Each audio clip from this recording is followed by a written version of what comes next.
Taliwas sa mga lumalabas na issue, natatanggalin na raw ng TV5 ang programa ni Willie Revillame na Will to Win. Hindi raw ito totoo. Ayon sa source, malabong mangyari ito dahil 3 years ang kontrata ng programa.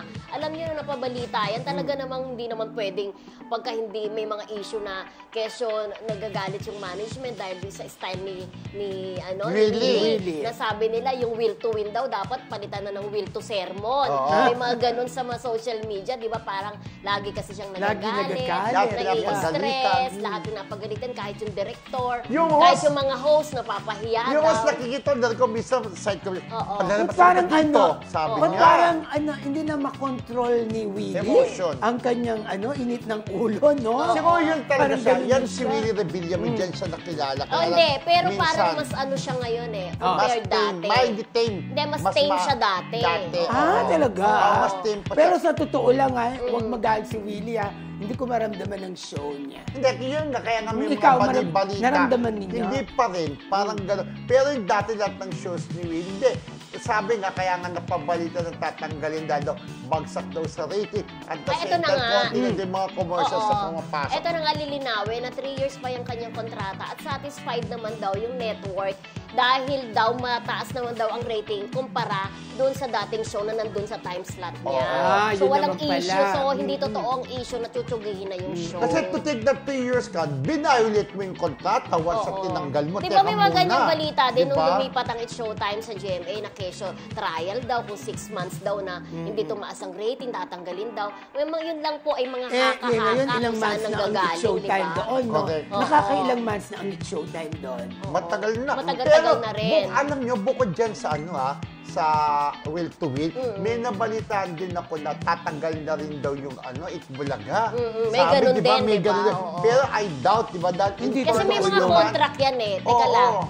Wala yata akong, sa pagkakaalam ko, kapag nag-start ang show sa isang network, may kontrata yan kung ilang years. Hindi yung depende sa performance mo, tatanggalin ka na. Pwede ba naman yun? Tatapusin yun, di ba? Tatapusin na Pero tatapusin. in fairness, Itbulaga din talaga, isa sa mga pinapanood pa rin ng mga noon-time shows. At saka ang dami pa rin commercial ng Itbulaga. So, paano tatanggal? Ang dami pumapasok, di ba? Pati binabasa-basa lang na commercials, bali ng bayad doon, di ba? So, kumikita po ang Itbulaga. Pero syempre, sabi nga, hindi man totoo man yung balita na machuchugi na ang show ni Willie. Pero sana, magpatuloy pa rin, di ba? Para mas marami naman ang matulungan. In fairness, di ba, nakakatuwa yung 18 taon na parang public service siya, di ba?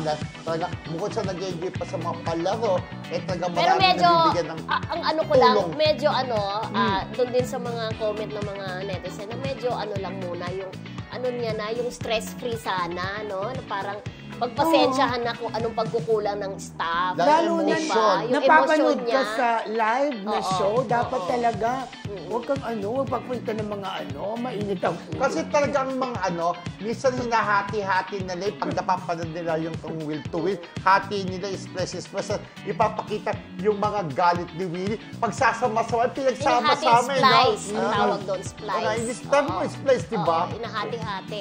Di ba, splice? Hinahati-hati. Tapos, makikita mo, galit dito yung mga pakot. Ano ba, nagano na kayo? Ganun. Sabi, ganun. Direct, dumaan ka sa dumaan ka sa camera. Sabi. Diba? Tapos yung Oscar, nakita ko, palalo naman kayo? Dito. Kasi hindi ganito pagbasa dyan. Ano ba, pag sinabi hindi cash, ang dapat doon, Hindi, sabi nga niya cash. 20,000 dapat pesos. Dapat sabihin, 20,000 cash. Ganon. Yun pala yun. 20,000 cash ang pamimigay ng ating producer. Pero sabi nga ng mga netizen, pesos. Sabi nga ng netizen, dapat nga daw masabihin yung pesos para kasi yun ang ating currency, di ba? Para malaman ng mga ibang nanonood na sa Pilipinas tayo, may mga ganong comment Pero siguro gusto naman ni Will, kaya gusto sabi niyang cash. At cash talaga yung pamimigay in cold namin. Cash. Kasi may mga game show po after. na 3 months pa bago makuha, di ba? Yung premyo. Ay naku, ang dami nagre-reklamo. Na parang ang tagal bago makuha mga premyo nila. Kahit nga kami, di ba, ilang buwan din namin bago nakuha yung aming premyo nung nanalo kami. Ganun talaga. Ito pinapakita ni Will, ay ang cash ang ibibigay namin. Na agad-agad. Cash. Na agad-agad ay makukuha.